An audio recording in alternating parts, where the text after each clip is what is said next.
Hello friends, मी प्रज्ञा तुम्हा सर्वांचं स्वागत करते आपल्या कलेक्टर गुरुच्या या ऑनलाईन प्लॅटफॉर्मवरती. आजचं आपलं हे 53 नंबरचं लेक्चर आहे, ज्याच्यामध्ये आपण लास्ट लेक्चरला जो धातू आणि अधातू, मेटल अँड नॉन मेटल, धातू आणि अधातू हा जो टॉपिक सुरू केलेला होता तो पुढे कंटिन्यू करतो. आजचा टॉपिक थोडासा नाही का आहे इंटरेस्टिंग, पण तेवढाच नाही का इझी आहे. थोडीशी आपण NCERTमधून प्रिपेअर करतो, सो तुम्ही जरी NCERTतून वाचायला गेला सो फारसं काही एवढं तुम्हाला डिफिकल्ट जाणार नाही आहे. ठीक आहे, जे मराठी मीडियमचे आहेत, ठीक आहे ना, स्टेट बोर्ड अजूनही आपण रीड करत आहे सुरुवातीला त्यांच्यासाठी. इथे आजच्या टॉपिकमध्ये आपल्याला पाहायचे मेटल्स ना, जेव्हा आपण वेगवेगळ्या ॲसिडसोबत जेव्हा वॉटरसोबत रिॲक्ट करतो तेव्हा काय काय तयार होईल. सगळ्यात पहिल्यांदा स्टार्ट करूयात की जेव्हा आपण मेटल्सना वॉटरसोबत रिॲक्ट करतोय, म्हणजेच एखादा धातू आहे आणि त्याची अभिक्रिया आपण करतोय पाण्यासोबत, तर काय तयार होतं. सगळ्यात पहिलं मेटल हायड्रॉक्साईड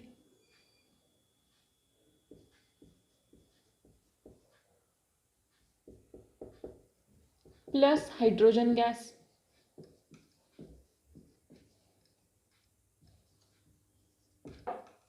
नंतर म्हणजेच मेटलचा हायड्रॉक्साईड, धातूंचे हायड्रॉक्साईड आणि हायड्रोजन गॅस. आहे क्लिअर. आता याच्यासाठी ना आपल्याला एक मेटलवाली एक रिॲक्टिव्हिटी किंवा जिला आपण अभिक्रियाशीलता श्रेणी असं म्हणतो ती माहीत असणं गरजेचं आहे. इकडे मी आधी लिहून घेते मग सांगते.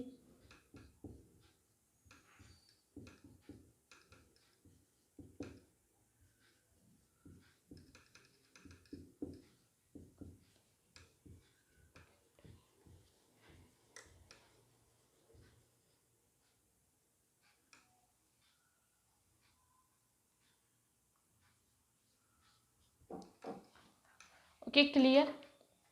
ही आहे रिॲक्टिव्हिटी सिरीज. इथंपर्यंत लक्षात ठेवली तरी पुरेस आहे, पण तरी असू द्यात. Antimony potassium, sodium, calcium, magnesium, aluminium, zinc, iron, lead, hydrogen, copper, mercury, silver, gold आणि अँटीमनी. ही आहे रिॲक्टिव्हिटी सिरीज. ही असणं माहीत असणं गरजेचं आहे. इन जनरल आपल्याला वॉटरमध्ये नाही, पण तरीसुद्धा वॉटरमध्ये हिचं महत्त्व काय आहे. जेव्हा आपण हायड्रोजनच्या खालचे जे एलिमेंट पाहतो ना, तेव्हा हायड्रोजनच्या खाली असणारे एलिमेंट जे आहेत ना ते कसे असतात, लेस रिॲक्टिव्ह असतात. इकडे मी लिहून दाखवते तुम्हाला. इथे हायड्रोजनच्या खाली जे एलिमेंट आहेत ते कसे आहेत, लेस रिॲक्टिव्ह आहेत. लेस म्हणण्यापेक्षा आपण त्यांना लिस्ट रिॲक्टिव्ह असं म्हणूयात. अतिशय कमी प्रमाणात काय असतात, त्यांची अभिक्रिया होते कोणासोबत तरी. ठीक आहे, म्हणून तर आपल्याला गोल्ड असेल, सिल्वर असेल, एक नाही का सेपरेट फॉर्ममध्ये मिळतं, त्याच्या फॉर्ममध्ये मिळतं. फक्त त्याच्यामध्ये काही ज्या इम्प्युरिटीज असतात त्या इम्प्युरिटीजचं आपण काय करतो, इलिमिनेट करतो किंवा एक्स्ट्रॅक्शन करतो, ज्यालाच आपण मेटलचं एक्स्ट्रॅक्शन करणं असं म्हणतो. आहे बरोबर, म्हणजे धातूंचं शुद्धीकरण करणं. ठीक आहे, की ज्याच्यामधून इम्प्युरिटीज वेगळ्या केल्या जातात, जे काही डर्ट वगैरे असेल ती सेपरेट केली जाते आणि प्युअर असं मेटल सेपरेट केले जातं, जे पुढे आपण त्या मेथड डिस्कस करणार आहे. हे असतात लिस्ट रिॲक्टिव्ह. आपण कशासोबतची रिॲक्शन पाहतोय, वॉटर सोबतची रिॲक्शन पाहतोय.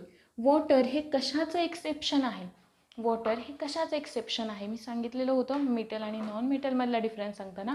नॉन मेटल्समध्ये असलेले जे काही नेचर ऑफ काय पाहिलं होतं आपण, ऑक्साईड, आणि नेचर ऑफ त्याच्यानंतर मला वाटतं की जे ॲसिडिक असतात. मेटलचे जे ऑक्साईड्स असतात ते कसे असतात, ॲसिडिक असतात, बेसिक असतात. आणि नॉन मेटलचे कसे असतात, ॲसिडिक असतात. आणि त्या ॲसिडिकवाल्याचं काय होतं, हे एक्सेप्शन होतं की ज्याच्यामध्ये आपण वॉटर पाहिलेलं होतं, त्याचबरोबर नायट्रस ऑक्साईडसुद्धा पाहिलेलं होतं. लक्षात घ्या, हे खालचे जे आहेत ना ते वॉटरसोबत रिॲक्ट होत नाही.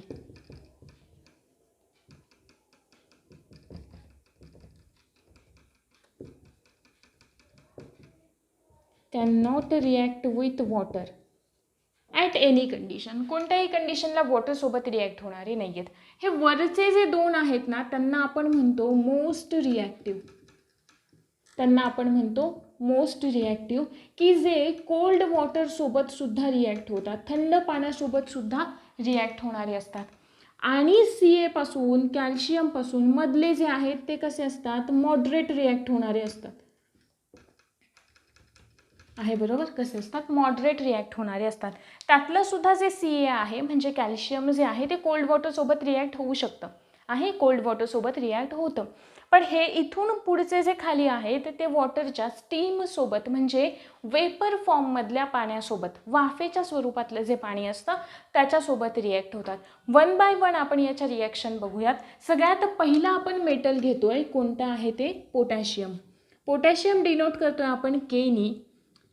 काय आहे, मेटल आहे. काय मिक्स करतोय, वॉटर मिक्स करतोय. काय तयार होईल, मेटलचं हायड्रॉक्साईड म्हणजे KOH तयार होतं, प्लस हायड्रोजन गॅस बाहेर पडतो.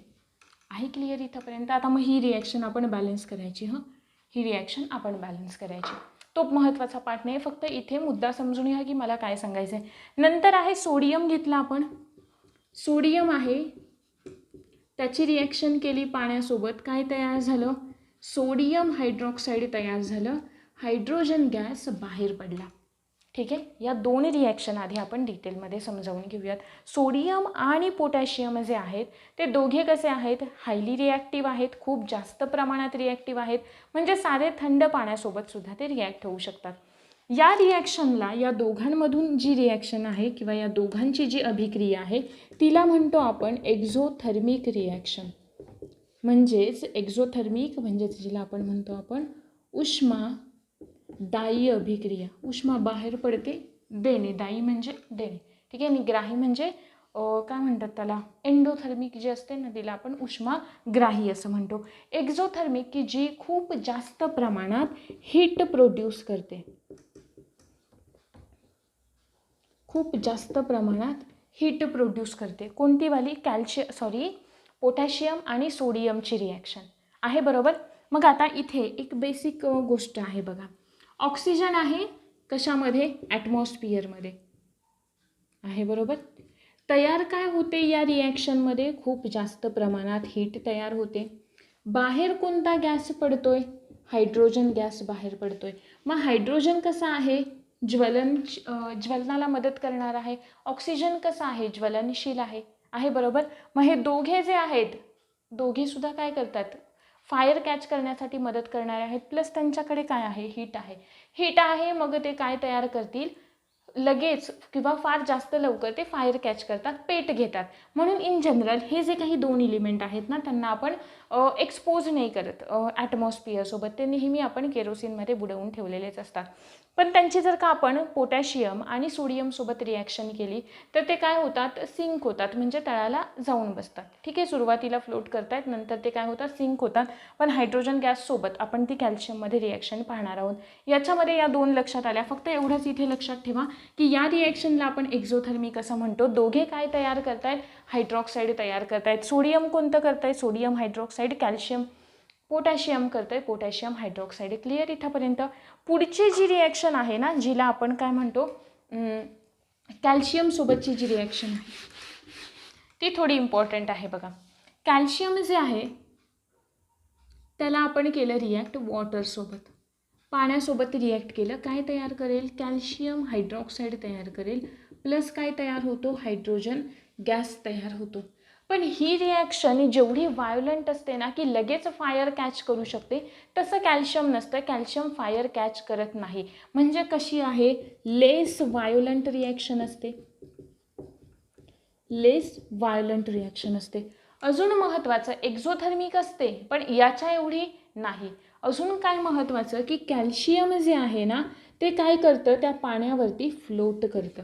कसं फ्लोट करतं, जेव्हा कॅल्शियम आपण पाण्यामध्ये टाकणार आहोत काय होईल, हायड्रोजन गॅस बाहेर पडेल. कोणत्या फॉर्ममध्ये, बबल्सच्या फॉर्ममध्ये, बुडबुड्यांच्या फॉर्ममध्ये, आहे बरोबर. बुडबुड्यांच्या फॉर्ममध्ये तो बाहेर पडला. तो काय करतो, त्या कॅल्शियमवाल्या पार्टिकल्सना चिकटतो आणि कॅल्शियमवाल्या पार्टिकल्सना स्वतःवर येताना ते कॅल्शियम जे काही हायड्रोजनचे बबल्स आहेत ते त्या कॅल्शियम पार्टिकल्सना चिकटले आणि जेव्हा ते त्या सरफेसवर येत आहेत पाण्याच्या तेव्हा ते त्या धातूला सुद्धा घेऊन येत आहेत वरती. म्हणून कॅल्शियम काय करतो, फ्लोट करतो या रिॲक्शनमध्ये. आणि अजून महत्त्वाचं की जेव्हा आपण कॅल्शियमला वॉटरसोबत रिॲक्ट करतो तेव्हा एक मिल्की सोल्युशन तयार होतं, म्हणजे नाही का असं व्हाईटिश असं सोल्युशन तयार होतं, तेव्हा तयार होतं मिल्की सोल्युशन. नंतरचा मुद्दा आहे कोणतावाला, पुढच्या रिॲक्शन. आता या ज्या पुढच्या आहेत त्या तर काही फार जास्त रिॲक्ट होणाऱ्या नाही आहेत आहे बरोबर, की ज्या कशासोबत रिॲक्ट होतील, वॉटरच्या वेपर्ससोबत रिॲक्ट होतील, की ज्यासुद्धा काय तयार करणार आहेत, मेटलचे ऑक्साईड्स तयार करणार आहेत, कारण वॉटर वेपर हा सुद्धा वॉटरचा पाण्याचाच एक प्रकार आहे आणि हे खालचे तर वॉटरसोबत रिॲक्ट होतच नाही आहे. सो आपला या पहिल्या रिॲक्शनचा स्टडी इथेच क्लिअर झाला. फक्त लक्षात ठेवताना काय ठेवायचं, लक्षात ठेवताना ठेवायचं की जेव्हा आपण धातूंची अभिक्रिया पाण्यासोबत करतो तेव्हा तयार काय होतं, धातूंचे हायड्रॉक्साईड तयार होतात आणि हायड्रोजन गॅस बाहेर पडतो. क्लिअर मुद्दा. नंतरचा मुद्दा आहे जेव्हा आपण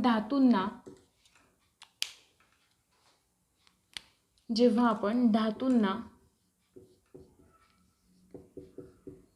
डायल्यूट ॲसिड सोबत किंवा विरल आम्लासोबत रिॲक्ट करतोय, विरल आम्ल त्याच्यासोबत रिॲक्ट करतोय, म्हणजे metal plus dilute acid. Acid कोणते कोणते असतात, ॲसिड कोणते कोणते असतात, HCl आहे, H2SO4 आहे आणि अजून घेतलं तर HNO3 नायट्रिक ॲसिड आहे. पण आता एक बेसिक डिफरन्स लक्षात ठेवायचा कोणता, आता हे माहीत असण्यासाठी ना तुम्हाला ही रिॲक्टिव्हिटी सिरीज पाठच हवी, ही रिॲक्टिव्हिटी सिरीज पाठच हवी. का, कारण वरचे जे आहेत ना, वरचे हायड्रोजनपासून वरचे ते खूप जास्त प्रमाणात रिॲक्टिव्ह असतात, हायड्रोजनपासून खालचे जे आहेत ना ते खूप कमी प्रमाणात रिॲक्टिव्ह असतात, खूप कमी प्रमाणात अभिक्रियेला रिस्पॉन्स देणारे असतात. ठीक आहे. आता बघा आपण जेव्हा ॲसिडसोबत रिॲक्ट करतोय सगळ्यात पहिली गोष्ट लक्षात ठेवायची कोणती, काय तयार करतील, ते तयार करतात सॉल्ट म्हणजे क्षार तयार करतात आणि अजून काय तयार करतात, हायड्रोजन गॅस तयार करतात, क्षार आणि हायड्रोजन गॅस तयार करतात. आता बेसिक हे जे काही आहेत ना सुरुवातीचे ते HNO3 सोबत रिॲक्ट करत नाहीत, HNO3 सोबत रिॲक्ट करत नाहीत. का, कारण नायट्रिक ॲसिड जे आहे HNO3 जे आहे ते काय आहे, ऑक्सिडायझिंग एजंट आहे. काय आहे, ऑक्सिडायझिंग एजंट. ऑक्सिडायझिंग एजंट म्हणजे काय, आता ऑक्सिडायझिंग एजंट म्हणजे असा एजंट किंवा असा घटक की जो ऑक्सिजन खूप जास्त प्रमाणात ऑक्सिजन सप्लाय करू शकतो, असा घटक कोणता झाला मग हा, HNO3 म्हणून, म्हणजेच आपण असं म्हणूयात ऑक्सिजन सप्लाय करणारा, ऑक्सिजन सप्लाय करणारा HNO3 आहे, नायट्रिक ॲसिड आहे. मग आता सिंपल सांगा मला, जर का याने ऑक्सिजन भरपूर प्रमाणात प्रोव्हाइड केला आहे बरोबर, रिॲक्शनमध्ये हीट प्रोड्यूस झाली कारण ऑलरेडी ॲसिड आहे ना, ॲसिडमध्ये काय होणार आहे, हायली रिॲक्टिव्ह रिॲक्शन असणार आहे, प्लस काय आहे, हायड्रोजन गॅस इव्हॉल्व्ह होतोय, फायर कॅच करण्याचे चान्सेस पुन्हा वाढतात. सो इकडे आपण HNO3 सोबत कोणताच मेटल रिॲक्ट होत नाही. ठीक आहे. मग आता आपण असं म्हणू शकतो का की HNO3 सोबत कशाचीच रिॲक्शन होत नाही, म्हणजेच डायल्यूट HNO3ला आपण कोणासोबतच रिॲक्ट करत नाही, तर असं नाही. दोन मेटल्स आहेत एक्सेप्शनमध्ये आपण त्यांना काउंट करतो, ते कोणते दोन मेटल आहेत, मॅग्नेशियम आहे आणि मँगनीज आहे. हे जे दोन मेटल्स आहेत ना ते मोस्ट डायल्यूट HNO3 सोबत रिॲक्ट होतात आणि सॉल्ट आणि हायड्रोजन गॅस तयार करतात. मोस्ट डायल्यूट खूप जास्त विरल असं जे नायट्रिक ॲसिड असेल, HNO3 असेल, त्याच्यासोबत हे दोन जे मेटल आहेत ना, मॅग्नेशियम आणि मँगनीज, ते दोन रिॲक्ट करतात आहे. ठीक, इतर करत नाहीत. मग आता आपण बघूयात यांच्यासोबतची रिॲक्शन, कोणासोबतची, HCl सोबत पाहूयात आणि मग नंतर H2SO4 सोबत. कोणतं एलिमेंट घ्यायचं HCl सोबत पाहताना, सगळ्यात best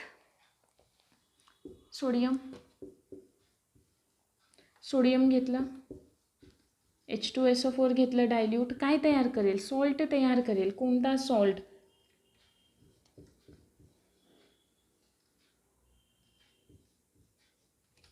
sodium sulphate plus hydrogen gas बाहेर आहे बरोबर. दुसरं एलिमेंट घ्या, कॅल्शियम घ्या, कॅल्शियमची रिॲक्शन केली आपण, ही झाली पहिली. दुसरं एलिमेंट घेतलं, कॅल्शियमला आपण रिॲक्ट केलं डायल्यूट H2SO4 सोबत, डायल्यूट H2SO4 काय तयार होईल CaSO4 प्लस हायड्रोजन गॅस बाहेर कॅल्शियम सल्फेट तयार होईल.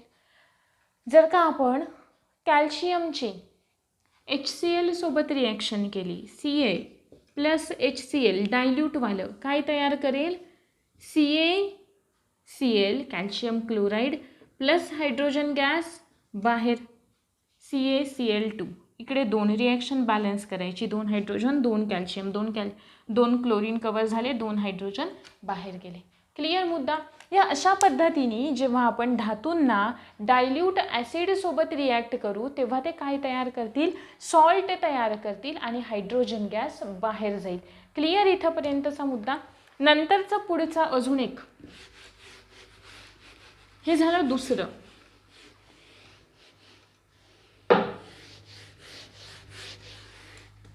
नंतरचा पुढचा पार्ट आहे आपण जेव्हा एक अजून गोष्ट लक्षात ठेवायची कोणती ॲसिडवाली रिॲक्शन ना कॉपरसोबत होत नाही. ठीक आहे, कॉपरसोबत ती रिॲक्शन होत नाही. ही कोणाची यांची कॉपरवाल्यासोबत होत नाही शक्यतो ते नाही का लेस रिॲक्टिव्ह असतात. सो तिकडे कॉपरसोबत ते सॉल्ट वगैरे त्यांचे तयार होत नाहीत किंवा हायड्रोजन गॅस बाहेर पडत नाही जर का आपण त्यांना रिॲक्ट केलं तर. कॉपरचं एक लक्षात ठेवायचं. ठीक आहे. नंतर जो पुढचा आहे जर का आपण मेटल्सची रिॲक्शन मेटल सोल्युशन सोबत केली तर मेटल्सची रिॲक्शन मेटल्सच्या सोल्युशन सोबत केली तर काय फरक पडेल आहे. ठीक. सगळ्यात पहिला बेसिक डिफरन्स बघा. मेटल आपण म्हणालो की मेटल कोणतं आहे आधी ए हे मेटल आहे. ठीक आहे. आणि मेटलचं सोल्युशन दुसरं मेटल असणार आहे कोणतं वालं बी वालं. म्हणजे बी मेटलच्या सोल्युशनमध्ये आपण कोणतं टाकलं ए वालं मेटल टाकलं. ठीक आहे. फॉर एक्झाम्पल आपल्याला दिलेलं एक्झाम्पल आहे का डायग्रामच्या फॉर्ममध्ये सुद्धा दिलं आहे. जर का समजा आपल्याकडे आहे कॉपरची वायर आहे. कोणती आहे कॉपरची आहे Cu कॉपर प्लस आपल्याकडे दुसरं मेटलचं सोल्युशन कोणतं आहे आयर्न सल्फेट FeSO4 आहे. ठीक आहे. मग हे कसं रिॲक्ट करेल याची रिॲक्शन समजण्याआधी ना आपण थोडं या रिॲक्टिव्हिटी सिरीजबद्दल समजावून येऊया. ठीक आहे. आता रिॲक्टिव्हिटी सिरीजबद्दल समजावून घ्यायचा सगळ्यात पहिला मुद्दा कोणता वरती आपण जसे जाऊ ना तसे ते काय असणार आहेत मोस्ट रिॲक्टिव्ह असणार आहेत. तसे काय असतील ते मोस्ट रिॲक्टिव्ह असतील. जसे आपण खाली येऊ तसे काय होणार आहेत कमी रिॲक्टिव्ह असणार आहे. मग जे जास्त रिॲक्टिव्ह आहेत का जास्त प्रमाणात म्हणजे मोस्ट रिॲक्टिव्ह जे आहे तर ते काय करतील या कमीवाल्यांना रिप्लेस करून टाकतील त्यांची जागा घेतील. कसं ते बघा. हा एक्झाम्पल Fe कुठे आहे Fe कुठे आहे इथे आहे बरोबर आहे. Cu कुठे आहे Feच्या खाली आहे बरोबर. म्हणजे Cu कसं आहे कमी रिॲक्टिव्ह आहे Fe कसं आहे जास्त रिॲक्टिव्ह आहे बरोबर आहे. मग Feकडे पॉवर जास्त आहे याच्याकडे पॉवर कमी आहे. Fe काय करेल याला बाजूला काढून टाकेल. सेम तसंच होतं. हे जे काही Fe आहे ते काय तयार करतं Cu जे आहे ते कमी आहे. मग Cu याला रिप्लेस करू शकतं का नाही करू शकत. मग याच्यासोबत ती रिॲक्शन होईल का नाही होणार. तीच जर का आपण दुसरी रिॲक्शन घेतली कोणती वाली इथे आपण घेतलं Fe वालं मेटल घेतलं म्हणजे आयर्न घेतलं आणि सोल्युशन कोणतं घेतलं आपण CuSO4 घेतलं. सोल्युशन कोणतं घेतलं CuSO4 घेतलं. मग मला सांगा Fe वरती आहे Feकडे पॉवर जास्त आहे Cu खाली आहे Cuकडे पॉवर कमी आहे. मग Fe काय करेल Cuला रिप्लेस करेल आणि काय तयार करेल FeSO4 तयार करेल आणि Cu वाला काय होऊन जाईल सेपरेट होऊन जाईल आहे मेटल सेपरेट झालं. क्लिअर का मुद्दा. म्हणजेच मी तुम्हाला काय सांगितलं की जे मोस्ट रिॲक्टिव्ह एलिमेंट आहेत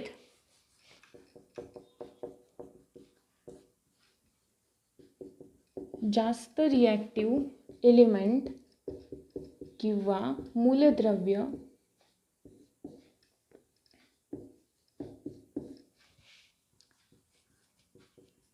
कमी रिॲक्टिव्ह असलेल्या एलिमेंटला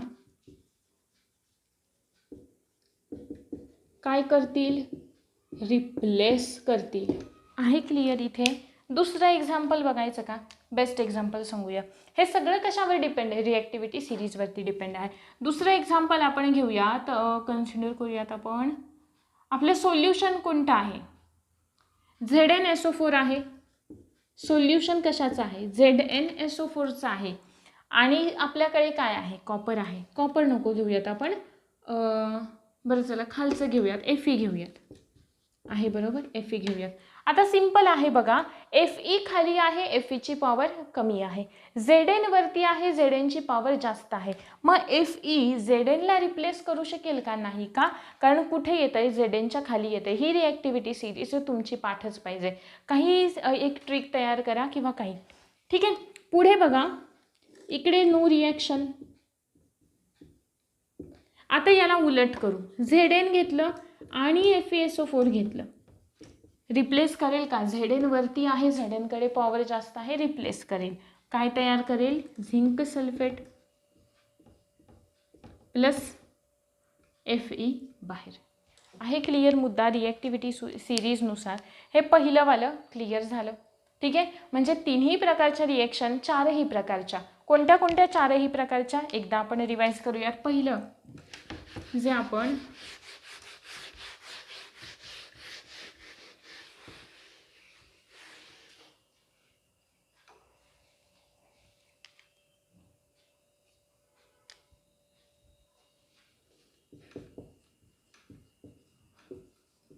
मेटल प्लस ऑक्सिजन. दुसरं आपण पाहिलं मेटल प्लस वॉटर. तिसरं आपण पाहिलं मेटल प्लस डायल्यूट ॲसिड. आणि चौथं आत्ता आपण पाहिलं मेटल प्लस काय पाहिलं? मेटल सोल्युशन, धातूंचं सोल्युशन, ॲक्वियस सोल्युशन. आहे बरोबर. तिन्ही याच्यामध्ये क्लिअर का मुद्दे सगळे? मेटलसोबत धातूसोबत ऑक्सिजनची अभिक्रिया झाली, काय तयार करेल? धातूंचे ऑक्साईड, मेटल ऑक्साईड तयार करेल. मेटलची वॉटरसोबत रिॲक्शन झाली, काय तयार करेल? मेटलचे किंवा धातूचे हायड्रॉक्साईड तयार करेल. आणि काय करेल? हायड्रोजन गॅस बाहेर. मेटलची डायल्यूट ॲसिडसोबत रिॲक्शन झाली, काय तयार करेल? क्षार अधिक काय तयार करेल? क्षार आणि काय तयार करेल? Hydrogen gas. मेटलची मेटल सोल्युशन सोबत रिॲक्शन झाली, काय करतील? जे जास्त रिॲक्टिव्ह आहेत ते कमी रिॲक्टिव्ह असलेल्यांना रिप्लेस करतील. क्लिअर मुद्दा?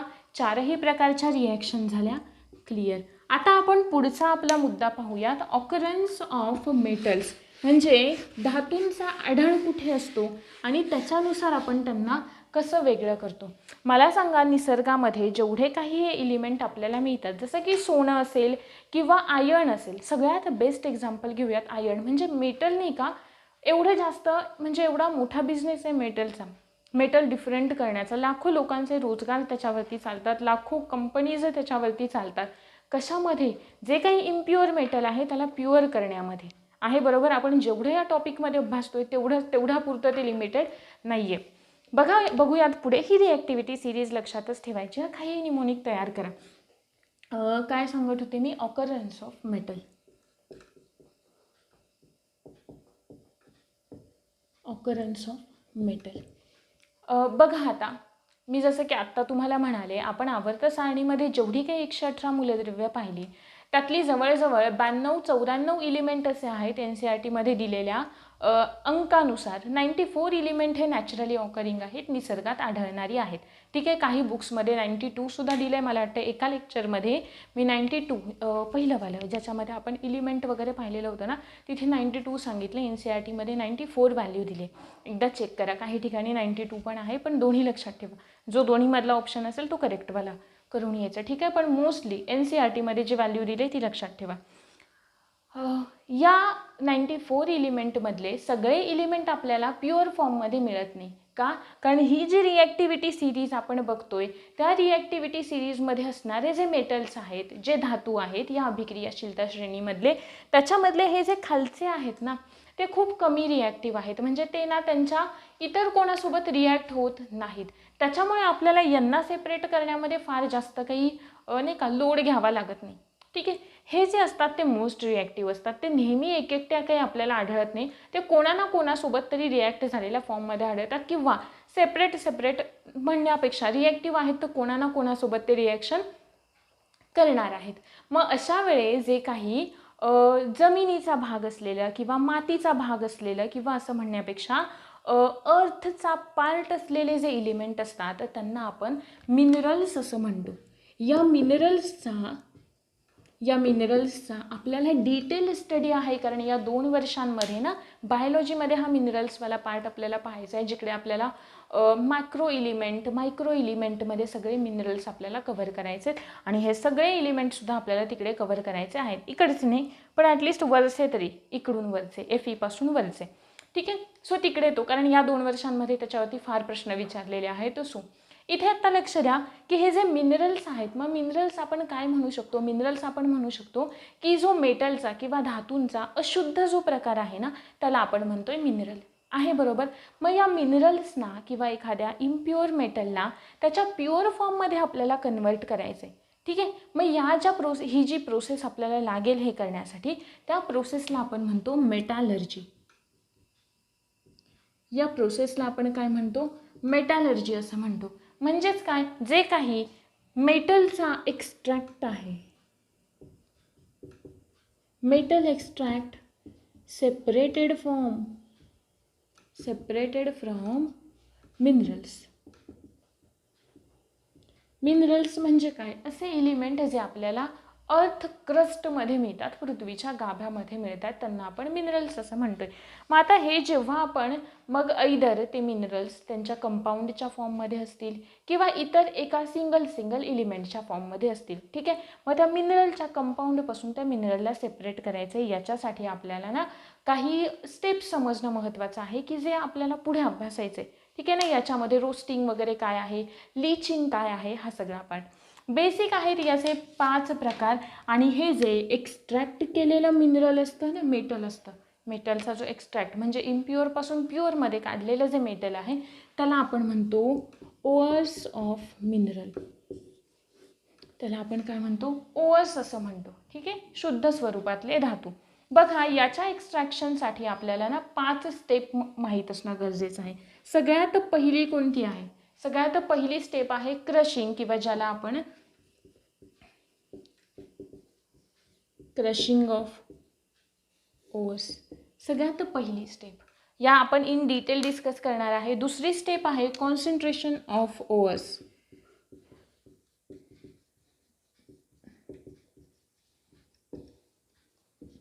क्रशिंग करणं, तोडणं वगैरे, त्याला क्रश करून टाकणं, कॉन्सन्ट्रेशन. ठीक आहे. त्यांना थोडंसं सेपरेट करणं. पहिली इनिशियलवाली जी स्टेप आहे ना ती कॉन्सन्ट्रेशन, म्हणजे त्यांना जेवढ्या प्रमाणात फिजिकली सेपरेट करता येते तेवढं करणं. नंतरचा पार्ट आहे त्यांचं कन्व्हर्जन करणं. आता ते कन्व्हर्जन कशामध्ये करणं? कन्व्हर्जन करायचं आहे मेटलच्या ऑक्साईड्समध्ये कन्व्हर्जन करायचे. आणि मेटलच्या ऑक्साईडमध्ये कन्व्हर्जन केलं ना मग त्याच्यापासून मेटल मिळवणं अतिशय जास्त सोपं असतं. मग त्यांची पुढची स्टेप आहे चौथी, रिडक्शन. मेटल्स ऑक्साईड झालं, ऑक्सिजन काढून टाकायचा. ऑक्सिजन काढून टाकण्यालाच आपण काय म्हणतो? रिडक्शन असं म्हणतो, रिडक्शन ऑफ मेटल ऑक्साईड. आणि नंतरची सगळ्यात लास्टवाली प्रोसेस आहे ती म्हणजे आहे रिफायनिंग. आता करायचं आहे त्याला आपल्याला रेडी. रिफायनिंग, पॉलिशिंग वगैरे सगळं आता आपल्या या पार्टमध्ये येणार आहे, बरोबर. बघूया, डिस्कस करूयात 1 बाय 1 सगळ्या या मेथड. मेटॅलर्जीमध्ये सगळ्यात पहिली आहे क्रशिंग ऑफ ओअर्स. ठीक आहे. हे इकडचं पुसूयात. सगळ्यात पहिली स्टेप आहे क्रशिंग ऑफ ओअर्स. या क्रशिंगमध्ये आपण काय करणार आहे, एवढं काही नाही आहे. क्रश करतोय म्हणजे जे काही तुम्ही इन जनरल हे आठवणार. जर का कधी यूट्यूबला आपण नाही का गोल्ड माइन्स वगैरे गोल्ड कसं सेपरेट करतात ते जर का व्हिडिओज पाहिले असतील ना, तर बघा एक आयडिया येत असेल तुम्हाला की काय, की जी काही माती वगैरे ते गोळा करतायत ना, ती काय होणार आहे, आधी त्याचं क्रशिंग करणार आहे, मग कॉन्सन्ट्रेशन, बरोबर आहे, जेवढं त्यांना फिजिकली सेपरेट करता येते तेवढं करण्याचा प्रयत्न करणं. हे झाले 2 मुद्दे इथेच क्लिअर. यांच्यामध्ये फार जास्त डिटेलमध्ये एक्सप्लेनेशन किंवा डिटेल जाण्याची गरज नाही आहे. नंतर आहे कॉन्सन्ट्रेशन. कॉन्सन्ट्रेशनवाला दुसरा जो मुद्दा आहे तो थोडा महत्त्वाचा आहे, की ज्याच्यामध्ये आपण नाही का सोप्या मेथड वापरतो, की मेथड म्हणजे कशा, की ज्याच्यापासून नाही का त्याच्यामधल्या इम्प्युरिटीज बाजूला करू शकतो आपण. अशी मेथड कोणती, सगळ्यात पहिली मेथड येते ग्रॅव्हिटी सेपरेशन, किंवा ज्याला आपण हायड्रॉलिक सेपरेशन असं म्हणतो. सगळ्यात पहिली मेथड येते ती म्हणजे येते हायड्रॉलिक सेपरेशन.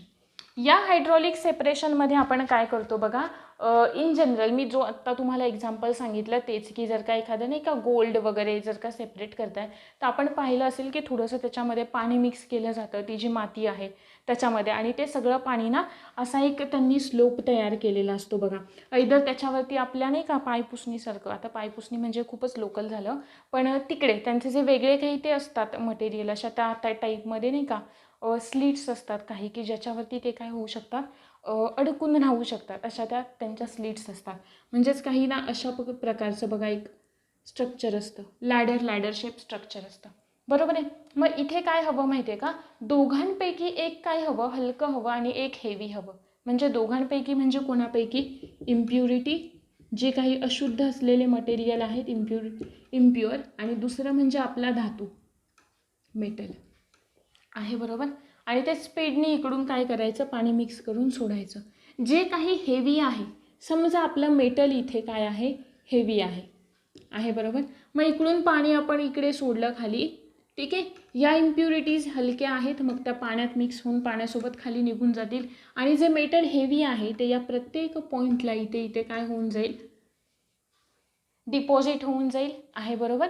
मग अशा पद्धतीने या मेथडला आपण म्हणतो ग्रॅव्हिटी, त्याच्या ग्रॅव्हिटीवर डिपेंड असलेली आहे, ठीक. पहिली मेथड आहे कशामधली, कॉन्सन्ट्रेशन ऑफ ओव्हर्समधली. त्याच्यानंतर दुसरी मेथड आहे मॅग्नेटिक सेपरेशन, जे आपण खूप आधीपासून शिकत आलो.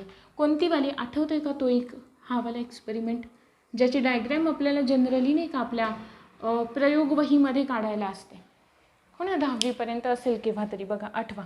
काय करायचं, पण ही जनरली आपण यूज कुठे करतो माहिती आहे का, जर का आपल्याला मॅग्नेटचं सेपरेशन करायचं असेल तर आपण करतो, म्हणून आपण या मेथडला सुद्धा मॅग्नेटिक सेपरेशन असं म्हणतो. या मेथडला सुद्धा आपण काय म्हणतो, मॅग्नेटिक सेपरेशन असं म्हणतो. याच्यामध्ये काय असतं, इकडे काय लावलंय, इकडे हे जे काही मटेरियल आहे इथे लावलेलं ते कसं असतं, मॅग्नेट असतं. काय असतं ते, मॅग्नेट. हे पण काय असणार आहे, मॅग्नेट असणार आहे. इकडे काय आहे, साधा असा एक सरळवाला पट्टा आहे, ठीक आहे. इकडून खाली पडणारं जे मटेरियल आहे ते कलेक्ट करण्यासाठी इथे काहीतरी असं भांडं ठेवलेलं असेल, आहे बरोबर, काहीतरी एखादं भांडं ठेवलेलं असेल. आता आपण त्याच्यासोबत म्हणजे ज्या काही त्या मेटलमध्ये आपण म्हणूयात लोखंड आहे, आयर्न आहे, बरोबर, त्या आयर्नमध्ये काही इम्प्युरिटीज पण मिक्स आहेत, आहे. मग असं ते मिक्सचर आपण याच्यावरती टाकलं, हा कसा फिरतोय, असा, म्हणजे हा पट्टा या डिरेक्शनमध्ये जाणार आहे बरोबर, इकडून फिरून असा जाणार आहे. आता इकडे काय होतील बघा, ज्या इम्प्युरिटीज आहेत त्या तर मॅग्नेटकडे अट्रॅक्ट होणाऱ्या नाही आहेत. काय होणार आहेत त्या, इकडे मॅग्नेट आलं की इथून इकडे काय होतील, पुढे पडून जातील, इकडे पुढे या इम्प्युरिटीज. जे मॅग्नेट आहे तो या मॅग्नेटच्या भागामध्ये येतील ना, तेव्हा काय होतील, याला चिकटून राहतील, आहे बरोबर, इथंपर्यंत काय होतील, याला चिकटतील. इथून पुढे जाताना मॅग्नेटवाला पार्ट संपला की त्या काय होतील, अट्रॅक्ट त्याच्याकडे होणार नाही, मग त्यांच्यामधलं अट्रॅक्शन संपलं, मग इथून इकडे काय होतील, त्या खाली या प्लेटमध्ये कलेक्ट होतील, आहे क्लिअर. यालाच आपण म्हणतो मॅग्नेटिक सेपरेशनवाली मेथड. त्याच्यानंतर पुढची मेथड आहे ती म्हणजे फ्रॉथ फ्लोटेशन.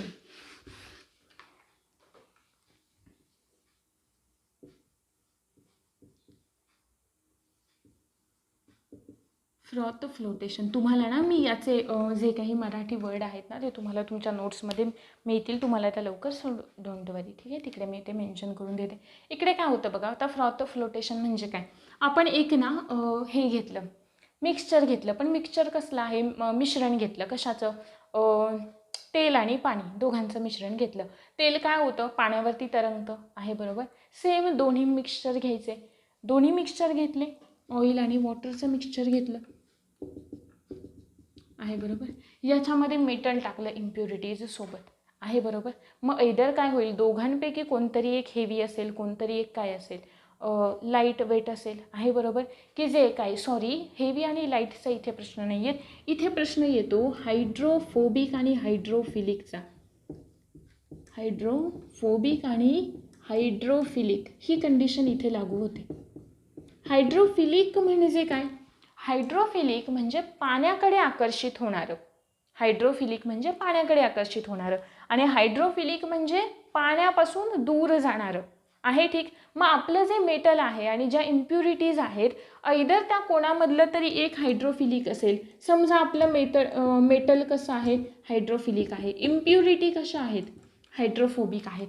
मग ज्या काही इम्प्युरिटीज आहेत त्या वरच्या भागावरती काय होतील, जिकडे ऑइल आहे वरती पाण्यावर ऑइल आले, मग त्या ऑइलवरती ह्या काय होतील, डिपॉझिट होतील, आणि बाकीचं जे आपलं मेटल आहे ते कुठे जाईल, पाण्याच्या कॉन्टॅक्टमध्ये जाईल, पाण्याच्या तळाला जाईल, आणि अशा पद्धतीने मेटल्सचं आणि इम्प्युरिटीजचं काय होतं आहे, सेपरेशन होतं आहे.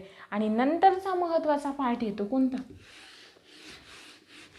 नंतरचा पार्ट आहे तो म्हणजे लीचिंगचा, ठीक आहे. लीचिंगमध्ये काय करतात माहिती आहे का, लीचिंगवरती प्रश्न विचारलेला आहे.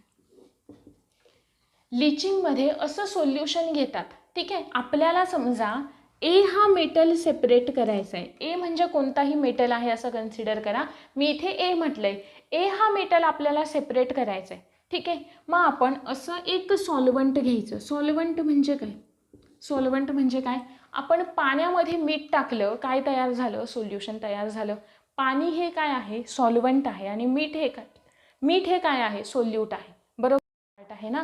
तो असा घ्यायचा की ज्याच्यामध्ये ए काय होईल, डिझॉल्व होईल, ए काय होईल, विरघळेल त्याच्यामध्ये, असं हे सोल्युशन घ्यायचं किंवा हे सॉल्वंट असं घ्यायचं की ज्याच्यामध्ये ए काय होईल, डिझॉल्व होईल किंवा विरघळेल आहे बरोबर. मग तुम्ही आता हे याच्यामध्ये काय आहेत, हे शुद्ध आहे का नाही आहे, याच्यामध्ये इम्प्युरिटीज पण आहेत, काही वेगळे वेगळे पार्टिकल्स पण आहेत, पण आपल्याला फक्त काय हवं आहे, मेटल हवं आहे बरोबर आहे ना.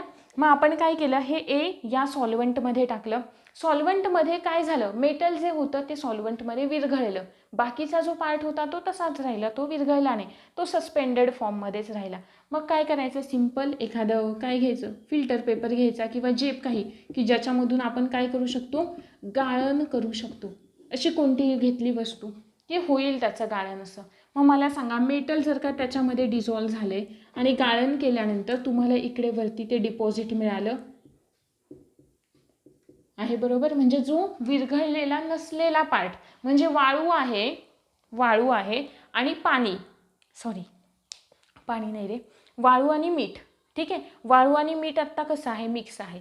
मीठ हे आपलं काय आहे, मेटल आहे असं समजा बरोबर आहे. मग वाळूमध्ये मीठ मिक्स आहे ना, आपण ते त्यामध्ये टाकलं, पण पाणी असं सॉल्वंट आहे की ज्याच्यामध्ये मीठ विरघळू शकतं, वाळू नाही आहे बरोबर. मग मीठ विरघळलं, मग आपल्याला ते मीठ सेपरेट करायचं आहे, म्हणजे वाळू सेपरेट राहिली, मग आपण काय करायचं, याच्यामधून गाळायचं, मग त्या पाण्यासोबत मीठसुद्धा खाली आलं. सेम तसंच हे सॉल्वंट जेव्हा आपण गाळू तेव्हा त्या सॉल्वंटसोबत मेटल पण येतो, आणि जशी इथे वाळूवरती राहते तसं इकडे हे डिपॉझिट राहतं, म्हणजेच इम्प्युरिटीज राहतात की ज्या त्या सॉल्वंटमध्ये विरघळू शकत नाहीत. क्लिअर मुद्दा. या होत्या आपल्या 4 मेथड ज्यांना आपण कॉन्सन्ट्रेशन ऑफ ओअर्समध्ये म्हणजे फिजिकल अशा मेथड की ज्याच्यापासून आपण नाही का थोडंसं इझिली कन्व्हिनियंटली आपण काय करू शकतो, सेपरेट करू शकतो मेटल्सना. त्याच्यानंतरची पुढची महत्त्वाची मेथड आहे ती म्हणजे कन्व्हर्जन ऑफ मेटल ऑक्साईड. आता जे काही मेटल आपल्याला मिळालेलं आहे, ठीक आहे, पहिल्या दोन स्टेपमध्ये जे मेटल आपल्याला मिळाले त्याचा आपण काय करायचं, ऑक्सिजनच्या कॉन्टॅक्टमध्ये आणायचं. मग याला ऑक्सिजनच्या कॉन्टॅक्टमध्ये आणण्याच्या म्हणजेच इथे आपण काय म्हणतोय, conversion of metal into metal oxide. म्हणजे धातूंचं कन्व्हर्जन कशामध्ये करायचं आहे, धातूंच्या ऑक्साईडमध्ये करायचं आहे. मग धातूंचं कन्व्हर्जन धातूंच्या ऑक्साईडमध्ये करण्यासाठी दोन महत्त्वाच्या मेथड्स आहेत. कोणत्या दोन महत्त्वाच्या मेथड्स? सगळ्यात पहिली रोस्टिंग भाजणे, आणि दुसरी नाही, रोस्टिंग लक्षात ठेवा हां, आणि दुसरी जी आहे ती आहे कॅल्सिनेशन. कॅल्सिनेशन. मग आता इथे एक महत्त्वाचा मुद्दा कसा लक्षात ठेवायचा की कोणाकोणाला ऑक्सिजन लागेल, कोणाकोणाला ऑक्सिजन लागणार नाही, असे एलिमेंट कोणते. सगळ्यात पहिला आहे ना रोस्टिंग. ठीक आहे, सिम्पली एक एक्झाम्पल घेऊन बघूयात. हे रोस्टिंग कोणामध्ये होतं? ज्यांच्याकडे सल्फाईड लागलेलं आहे ना, सल्फाईड ज्यांच्या पुढे आहे, ठीक आहे, त्या सगळ्याला काय लागेल? रोस्टिंगवाली मेथड लागेल. ठीक आहे, सगळ्याला काय लागेल? रोस्टिंगवाली मेथड लागेल. आणि ज्यांच्याकडे कार्बोनेट आहे, ज्यांच्याकडे कार्बोनेट आहे त्यांना कोणती लागेल? कॅल्सिनेशनवाली लागेल. आहे क्लिअर इथंपर्यंत? आता सिमिलर लक्षात ठेवा. Roasting S for sulphide, calcination C for carbonate. अजून एक महत्त्वाचा मुद्दा, रोस्टिंगमध्ये नेहमी ऑक्सिजनची गरज असते. रोस्टिंगमध्ये ऑक्सिजनची गरज असते. इकडे ऑक्सिजनची गरज नसते. आहे क्लिअर मुद्दा इकडे पहिला? इकडे ऑक्सिजनची गरज आहे, इकडे ऑक्सिजनची गरज नाही आहे. एक्झाम्पल घ्यायचं काय एखादं, की एखादं सल्फाईड आहे त्याचं कन्व्हर्जन आपल्याला करायचं आहे. ZnS, झिंक सल्फाईड, कशाच्या कॉन्टॅक्टमध्ये? ऑक्सिजनच्या. कसं करणार आपण? झिंक ऑक्साईड प्लस काय सेपरेट होईल? SO2 सेपरेट होईल. आता इकडे आपण काय करणार आहे? कॅल्शियमचं जर का घेतलं तर कॅल्शियम CaCO3, कॅल्शियम कार्बोनेट. नुसती हीट बस झालं, नुसती हीटसुद्धा पुरेशी आहे. ऑलरेडी ऑक्सिजन आहे ना, म्हणजे इथे काय होईल? CaO प्लस CO2, एक O इथे आला, तिघातला, आणि दोन इकडे आले. आहे बरोबर? क्लिअर मुद्दा? इकडे ऑलरेडी ऑक्सिजन आहे, सो याला ऑक्सिजनची गरज लागत नाही कॅल्सिनेशनमध्ये. रोस्टिंगमध्ये मात्र ऑक्सिजनची गरज लागते. आणि अशा पद्धतीने आपली तिसरी स्टेप कंप्लीट होते. ज्याला आपण म्हणतोय कन्व्हर्जन ऑफ मेटल ऑक्साईड्स. आहे क्लिअर? मग यांच्यामध्ये वॉटर वेपरसोबत होणारं असू देत किंवा कोल्ड वॉटर असेल, हॉट वॉटर असू दे, त्यांच्यासोबत होणारं असू दे. नंतरचा मुद्दा आहे आपला रिडक्शन.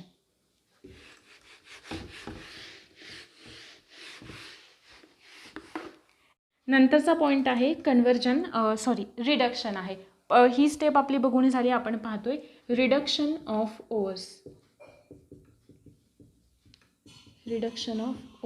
आता आपल्याला सेपरेट करायचे काय? रिडक्शन म्हणजे आपण काय करतोय? ऑक्सिजनला बाहेर काढतोय. कन्सिडर करूयात आपल्याकडे आहे CuO हे कंपाऊंड आहे. आपण त्याला रिॲक्ट केलं कार्बन कोकसोबत. आहे बरोबर? कार्बन कोकसोबत त्याला रिॲक्ट केलं. नंतरचं पुढचं आहे आपलं CuOच आहे, त्याला आपण रिॲक्ट केलं कार्बन डायऑक्साईड सोबत. आहे बरोबर? हे कार्बन कोक आहे, याला कार्बन डायऑक्साईड सोबत रिॲक्ट केलं. आता आपल्याला सेपरेट करायचं आहे, किंवा आपण असं पण करू शकतो हां, याला आपण हायड्रोजन सोबत रिॲक्ट करतोय, असं पण होऊ शकतं. इकडे सेपरेट झालं CO म्हणजेच कार्बन मोनॉक्साईड तयार झालं, आणि Cu मेटल आपलं काय झालं? सेपरेट झालं. म्हणजे आता त्याच्याकडे ऑक्सिजन उरलेला नाही आहे. सेम इथे सुद्धा तेच होतं आहे बघा. Cu मेटल सेपरेट होतोय आणि इकडे कार्बन मोनॉक्साईड सोबत रिॲक्ट केलं आहे आपण, याला काय होईल? CO2 होईल. हा एक O, दोन्ही सेपरेट. ठीक आहे, पुन्हा इकडे आपण आलो, याच्यासोबत आपण Cuला सेपरेट केलं आणि हा ऑक्सिजन हायड्रोजनसोबत रिॲक्ट झाला आणि तयार केलं वॉटर. आहे बरोबर?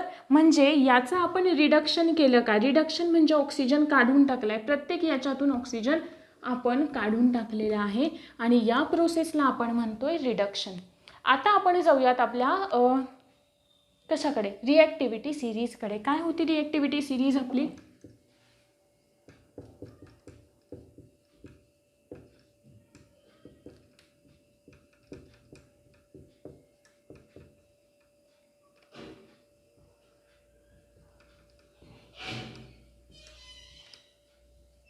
आहे बरोबर. ही होती आपली रिॲक्टिव्हिटी सिरीज. आता या रिॲक्टिव्हिटी सिरीजमध्ये लक्षात काय ठेवायचे, इकडून खाली जे एलिमेंट आहेत ना AL पासून खाली असलेले ते थोडेसे कसे असतात, रिॲक्ट लवकर होतात किंवा त्यांचं रिडक्शन होण्याचे चान्सेस जास्त असतात. पण इकडचे जे वरचे मेटल्स आहेत ना ते मोस्ट रिॲक्टिव्ह असतात, म्हणजे त्यांच्यामध्ये आणि ऑक्सिजनमध्ये खूप जास्त स्ट्रॉंगवालं बॉन्डिंग असतं. ठीक आहे. मग ते आपल्याला इझिली काय करता येत नाही, सेपरेट करता येत नाही. मग अशा वेळी आपण तिथे मेथड वापरतो इलेक्ट्रोलायसिसची.